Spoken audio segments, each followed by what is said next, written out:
It is better to offer no excuse than a bad one. It is better to be alone than in bad company. If freedom of speech is taken away, then dumb and silent we may be led, like sheep to the slaughter. My mother was the most beautiful woman I ever saw. All I am I owe to my mother.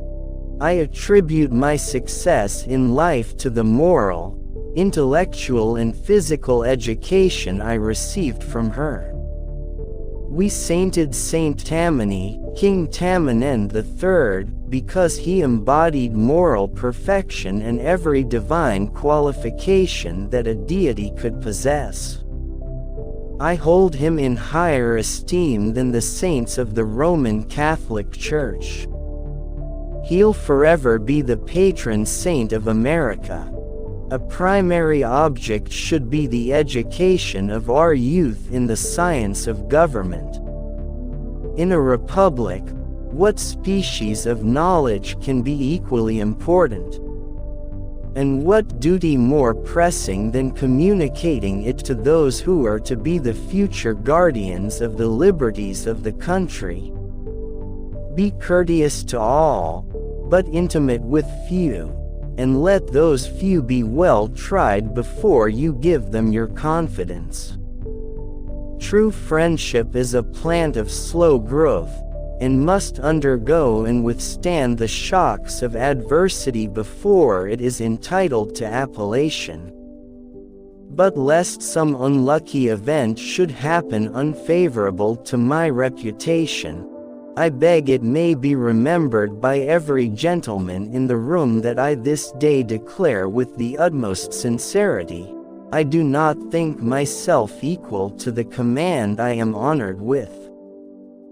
Free people ought not only to be armed, but disciplined, to which end a uniform and well-digested plan is requisite, and their safety and interest require that they should promote such manufactories as tend to render them independent of others for essential, particularly military, supplies.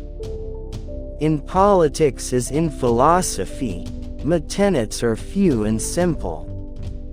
The leading one of which, and indeed that which embraces most others, is to be honest and just ourselves and to exact it from others, meddling as little as possible in their affairs where our own are not involved. If this maxim was generally adopted, wars would cease and our swords would soon be converted into reap hooks and our harvests be more peaceful, abundant, and happy. Human happiness and moral duty are inseparably connected.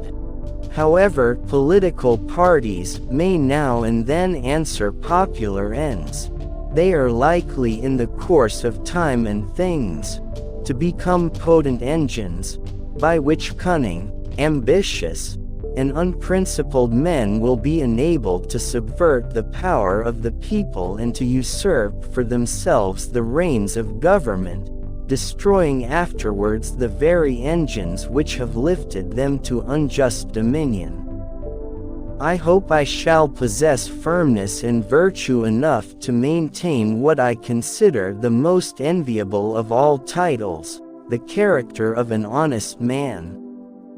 There is nothing which can better deserve our patronage than the promotion of science and literature. Knowledge is in every country the surest basis of public happiness.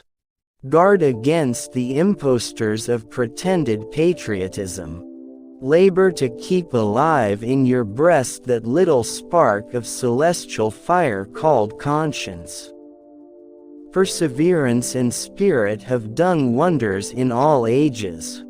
Associate yourself with men of good quality, if you esteem your own reputation, for 'tis better to be alone than in bad company. A sensible woman can never be happy with a fool. Let us therefore animate and encourage each other, and show the whole world that a freeman, contending for liberty on his own ground, is superior to any slavish mercenary on earth. Few men have virtue to withstand the highest bidder. Happiness depends more upon the internal frame of a person's own mind, than on the externals in the world.